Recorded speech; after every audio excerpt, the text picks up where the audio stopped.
Perfect. So we're going to start with our caregiver wellness. When we're talking about caregivers, hold on, I got this thing in my screen here. A caregiver is defined by many different ways.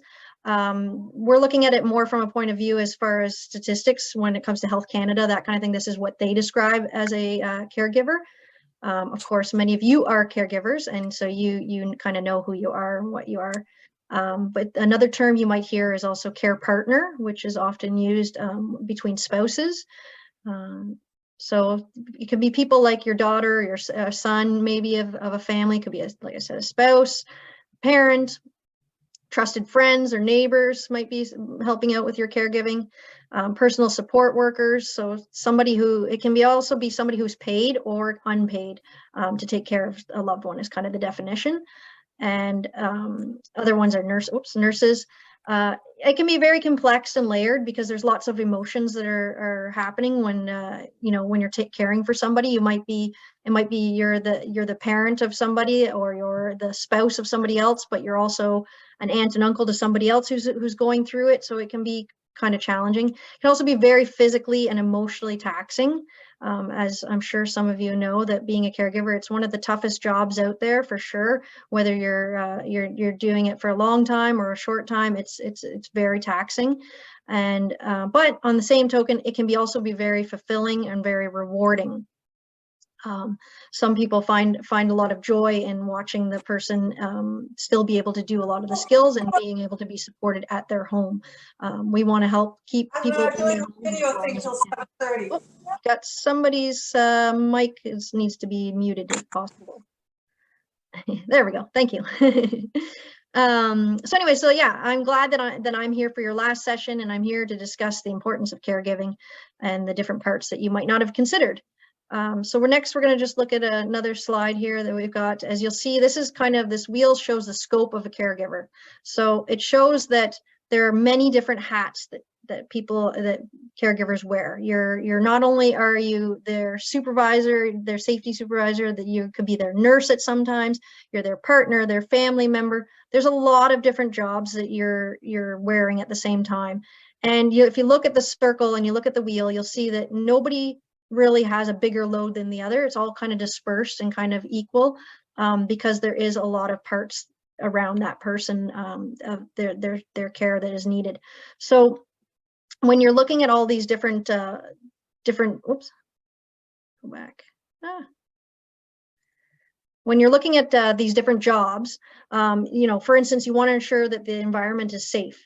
That's one of the hats that you're wearing. That can be something that maybe if you don't have the expertise, you could call upon us at the Dementia Society, and we have somebody that heads our program. It's called the ADAPT program, and what it offers is it's somebody that will talk you through safety in your home and where to put certain safety things. We also have lots of great technological tools that can help to keep the environment safe. For instance, we have little things that can go on your burners in your oven and sense like a timer to turn it off, so that if the person walks away and forgets that the stove is on, it'll sense that. We have lots of other great tools, so you can definitely call upon us and ask about some of the safety stuff. As far as a power of attorney, that's another big one that's sometimes scary for people. We can help walk you through that. We can send you to the right place to get that all filled out. It's really important to have, especially as the person's care gets more challenging. You're going to want to have that power of attorney so that you can make some of the difficult decisions that maybe need to be made in the future. Also, you can see that we've got listed recreation coordinator. So that's, it can be exhausting as a caregiver to entertain them all day long and to find things to keep them busy and purposeful. So that's when it's a good thing to turn to one of us as dementia care coaches, and we'll walk you through your scenario. And maybe a day program is a good scenario for your loved one. They're wonderful. They get a day out. They meet different people. They get a lunch, they're out for the whole day, they come home from activities and they're exhausted, and you get a nice little break yourself. Now, not everybody enjoys day programs, and probably if your person did not enjoy day programs in the past, they may not enjoy it now. Just because now that they have dementia doesn't mean that they're going to now all of a sudden want to go. But we can walk you through other stuff that is available. We do have some new programs that are developing right now that are going to be kind of a drop-in type program where you can come and your loved one can come for just a couple of hours and do some social activities, that kind of thing. And it's a little bit shorter than a full day at a day program. But also we have lots of great tools at the Dementia Society that you can also borrow from us, like puzzles, games, that kind of thing. So again, just if you reach out to one of us as a dementia care coach, we'll be able to help you walk through that. But then also at the bottom, it's really important that, to remember that you're also a parent, a grandparent, a sister, a brother, a friend. You might have children in your own life. So you're also wearing that hat, that you're not only are you caring for your loved one that's maybe now following this journey, but you might have other responsibilities that are going on in your life that are taking up your time. And so that's why it's really, really important to build your network of support by reaching out to people to kind of fill some of these other jobs, to take some of that pressure off of you, because we can't do it alone. Nobody can do this alone. It's a huge job. As you can see, look at all the people that are involved. So this is just some statistics that are from Health Canada. As of 2018, you'll see there's lots of interesting statistics that are coming up, but the biggest one that we're hearing about, of course, right now is that as our aging population is growing and the boomers are retiring, we're seeing a big influx of people with dementia. And I believe there was about 500,000 across Canada that have been diagnosed, and they're projecting that in the next about 10-15 years there's going to be like double the amount, and that is partly because our population is growing and it is aging, but it's also because we're becoming more aware and we're talking about it. And this is very good for you guys to come to these kinds of educational things, because you're helping spread the awareness, and that there's people out there that are not diagnosed or waiting on a diagnosis, and they're not even part of those statistics yet. So we want to help spread the awareness so that more people can get the help that they need. And the only other interesting stat that you can see here is, is that my mouse is kind of finicky today, sorry, is that 88% have reported spending time talking and listening and cheering them up, or providing some form of support. So again, that's a lot of time that's put on you as a caregiver, and it's about finding little moments that you can get your own little reprieve, because you need a break as well. You can't keep it up all the time. So when we look at caregiver goals, this is something that you might talk about with your dementia care coach. But mainly, most people want to make sure that their person is safe. They want to make sure that their abilities and their needs and their wants are matching their environment and what's available. So again, you can reach out to us and talk to our ADAPT team, and they will help walk you through some of the safety stuff that you might want to consider as things progress. But also, we have lots of great training that can help you navigate those waters of trying to figure out what that person what really kind of what's the word, kind of what interests them, and what you can build their support around. So we'll help you with that. You also want to make sure that, I'm sure many of you want to make sure that your person is stimulated, they're happy, and that they have social activities, and that they're able to have stuff that's meaningful and productive. We have lots of great programs that you can tap into at the Dementia Society that are virtual, such as some of our exercise. We have Let's Get Moving with B, and we have a program called Spark, which is with the National Arts Center, and you and your loved one can go and have a tour of the Arts Center and just get have a little afternoon together kind of thing. So they'll get a group of people and they'll go and tour it. We also have groups that are support groups that are online, where the caregiver meets with a dementia care coach like myself and learns some tips and tricks and that kind of thing. But then the person with dementia goes in, spends some time with other people who have dementia, and they do meaningful activities together. Some of the other things that you might want to consider, some of your goals you might want to set, is that maintaining that relationship with their friends and family. You'll often see that as somebody is diagnosed or has signs of dementia, they often start to kind of recluse, like come back from their friends and family. And it often can be because of a confidence thing. If they're having trouble remembering words, or they're not able to do a lot of the things that they used to do, they need more time to process what they're going to say. They might rely on you to answer for them, that kind of thing. And so their friendships kind of fade in the background, and their friends, but you need those friendships and those support, because as the journey progresses, you want to be able to fall back on some of those friends and family members to come and maybe spend some time with your loved one. Again, that's where you can turn to us at the Dementia Society, because if you have friends and family who are willing to come to some of our educational series, it's a great way to learn about dementia and to get them more comfortable spending time with your loved one as well. So how do we get on to reach these goals? By calling us, by calling one of the dementia care coaches. There's several of us, and we all have different parts of the city. So we can come to you, or we can set up a phone call. We can do a Zoom, that kind of thing. But coming to these education series is a huge one. You guys are already doing that, which is amazing. But we have lots of other educational series that you can talk to your coach about, and also make sure that you're on our newsletter. We have a weekly newsletter that comes out. You get it at the beginning of each week, and it lets you know what programs are coming up, and it just keeps you in tune with what next series is coming up.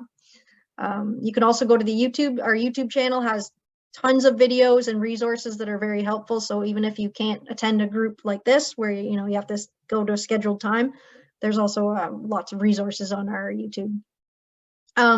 You're also going to learn about the person with dementia's abilities and skills, and their wants and needs.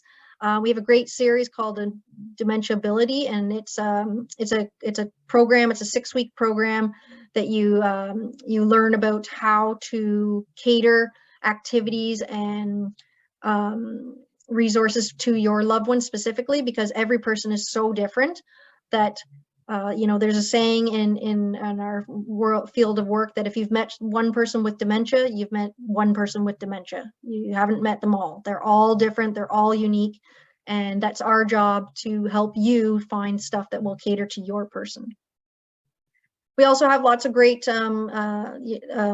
resources for things like supports in the community. So as the journey progresses, there will probably come a time where you're going to need some help from places that offer maybe Meals on Wheels or respite care, or you have questions about navigating the healthcare system, long-term care homes, and that kind of stuff. Again, we have lots of resources that can help you with those resources. Also, we have lots of information that help you with the advanced care planning.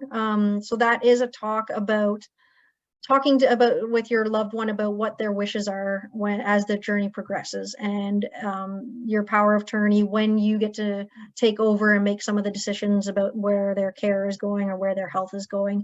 It's a tough conversation, but it's a really important one. And regardless if you have dementia or not, even myself, I should be having these conversations, because we never know what the day is going to hold for tomorrow. And so having these things in place in case of an emergency is really important. So there's lots of different things that can affect the caregiving experience. As you'll see, there's quite a big list. It's going to come down to the person's abilities and limitations, where you live, if you have financial or economic challenges. Quality of sleep, that's a huge one. If you're a caregiver and you're not getting enough sleep, you can't care for your loved one as well as you would. So we have to find ways to help you navigate that. And as coaches, we'll help you come up with some ideas of how you can get better sleep. Also, we can talk to you about burnout and compassion fatigue. As a caregiver, you're going to be going through so many emotions, and you want to do the best that you can for that person, but you also have to think about yourself and take care of your own health, because if something happens to you, or you burn out, then you're not going to be there for your person, and you're not going to be able to help them. So some things to think about. And then when we look at resiliency, we want to ask, what does it mean to you to be a resilient caregiver? There's some ways that you can help to build resiliency, and it takes time and it takes experience to build a resiliency. Again, being well informed is a big one. That's going to help you by going to some of our support groups. We have lots of great peer support groups where you can meet others that are living with the same situations and share from one another different ways that or tips or tricks that have worked for you. Also, just finding that acceptance that sometimes can be really hard when you're in the early stages of the diagnosis. It's hard to accept that this is happening and what to do about it. Social supports and healthy choices, of course, are going to help make you more resilient. So often as caregivers or care partners, we kind of you put yourselves on the back burner and you're trying to help everybody else. But again, you have to look out for yourself. And I know that's easier said than done because a lot of you don't have, a moment to yourself or time to yourself. But, speaking to a dementia care coach will help you to try to find those times, because it's really important that you're eating healthy, you're sleeping well, you're getting out for your own exercise, and just getting a little mental break every once in a while. So we want to really help you get there. It can, again, this is just exactly what I was saying. So you can build it again by having a daily routine. Routines are so important, especially for people with dementia, and especially in the early stages. It's good to develop some routines so that when things get more difficult as they progress, they're able to follow those routines, because it kind of becomes like almost like a muscle memory. Like they remember, oh, this is what happens, this is what comes after this. So that can be something that you want to incorporate in early in the early stages, so that you're better prepared for later on. Also, there's going to be things like community involvement, getting involved in your community in some way. Again, we just want to really remind you to build that support network. And so for those of you that maybe your children or your family are across the ocean, or you can't see them as much as you'd like to, then it's really encouraged to go out there and meet other people in your community, so that you can build some of these supports, so that you have people to turn to. So exactly what I was talking about, as a dementia care coach, we do several different things, but we work with each case very uniquely, and we try to build a plan with you. So we provide education, supportive counseling, referrals to other specialized community services. If you're looking for information about home and health and community care, we will help you navigate that, and getting on long-term care lists, or getting help that comes into your homes, those kinds of things. We'll help with support groups. I lead several support groups, but we have some out in Renfrew area, Arnprior. We have one in Orleans, one in Canada, and one at our dementia center, our brand new building. And they're weekly, so they happen once a week, and you come if you can make it, great. There's no commitment, you don't have to come every week. We rotate location each week, so that people get a chance to come to each one. You don't have to talk, you can just come, sit, and listen. It's a great way to learn from others, and just just know that you're not alone. Meet other people that are going through the exact same things. And some people build friendships outside of our support group, and then they might go for a coffee, or they might get together in some other way. So it's a good one to do it. We can also tell you about all of our social programming, like I mentioned a couple of them, but we have some art programs too. Just recently we had an art group that came into our center, and they did some painting with some volunteers, and it was awesome. Everybody was having a great time doing, it's kind of one of those like paint night things. It was great. But we could also help with transitions and advanced care planning. So when it comes a time when your loved one is ready to go to a retirement home or a long-term care home, we're able to help you navigate and kind of come up with tips and strategies of how to make that transition a little bit more smooth. I just see a question came up here from Martha. Are there day programs targeted for those who have severe hearing loss? Usually people are left out as far as I can see. My mom is deaf in one ear and has about 50% hearing in the other ear. So I can speak to that as my experience with day programs. I would definitely give a call to one of the locations that you're considering to ask them about that, because I know that I have worked in a couple of different day programs, and one of the day programs that I worked at, we had a gentleman who was completely blind, and we were still able to work with him. We've had people who are deaf that we were able to work with them. The staff are amazing at catering to the specific person and figuring out what activities they can take part of and what they can do. So I would definitely get in contact with one of your with a care coach. If you don't have a dementia care coach, call us and we'll get you connected to one, and we'll help you find the day programs that are closest in your area. And again, I urge you to reach out to some of them, because they're very helpful and very knowledgeable, and they want to make it work. And if they can find a way to make it work for your loved one, they will. Thank you. You're welcome. Just a reminder too, for dementia care coaches, we can come to your house. We can meet you at our location. We can do it over the phone. We can do it on Zoom. I have a client that I text. He has a hearing impairment, and so he would prefer to communicate through text. So there's lots of different ways that you can reach out to us. You can set up a call, and then you'll get a lengthier time with us, so we can set it up in our schedule and make sure that we have enough time to chat with you.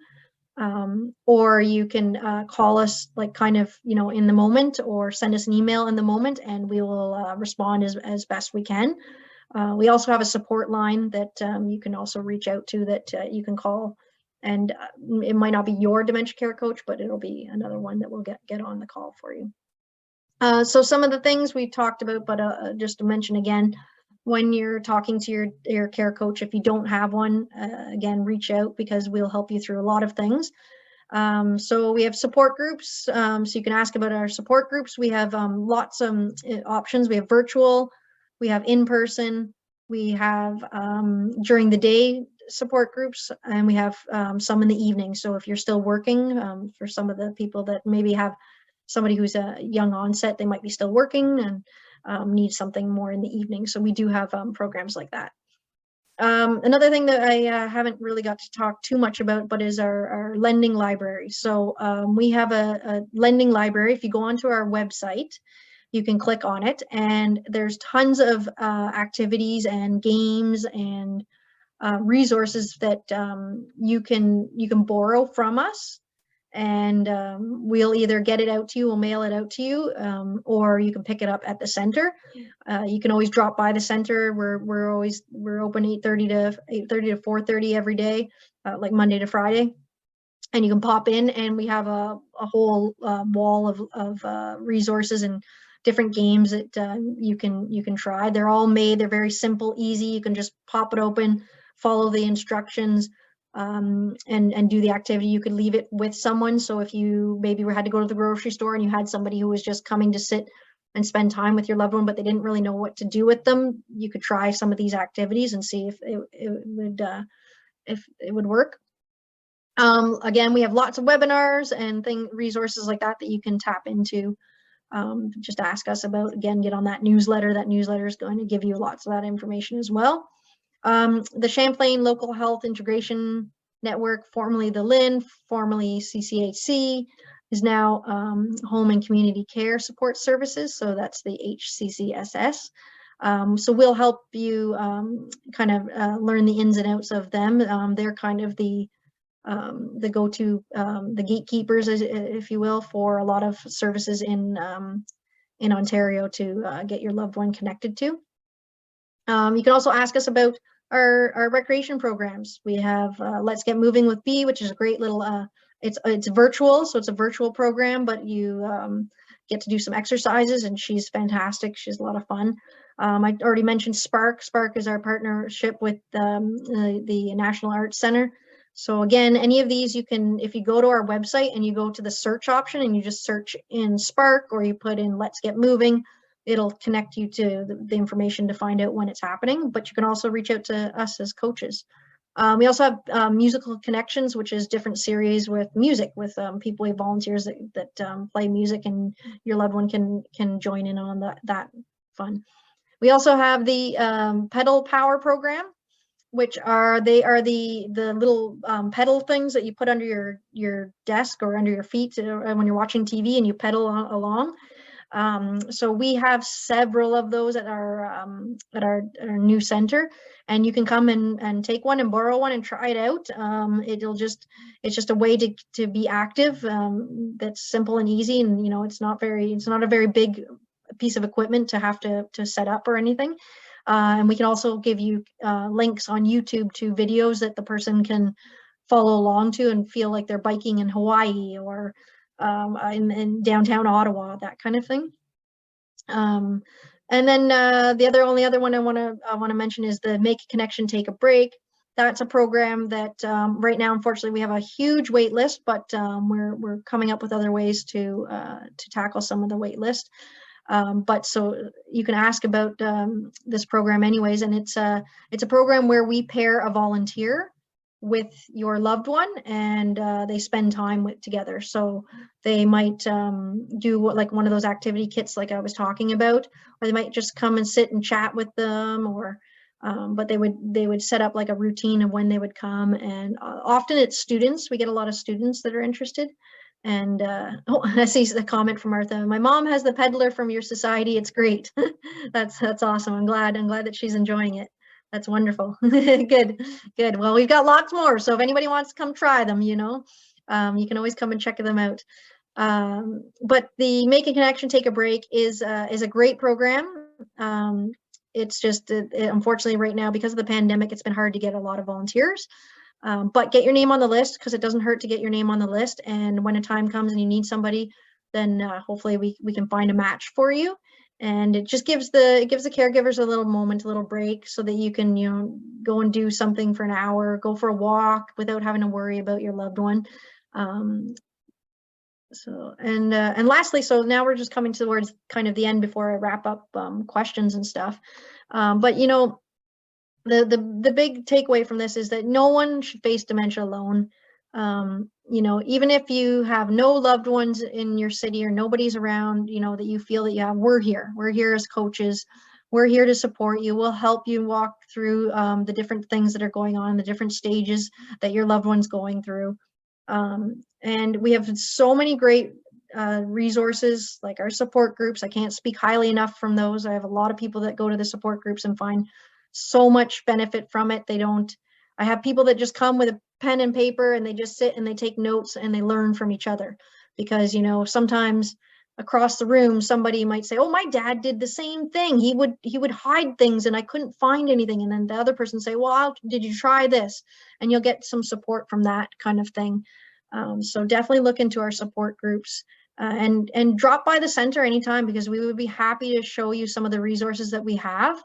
If you don't have a dementia care coach, reach out to us. You can call the toll-free number that you see on the screen right now. You can email too, if you're you want to rather just do a quick email, and we'll find a coach for you and walk you through it.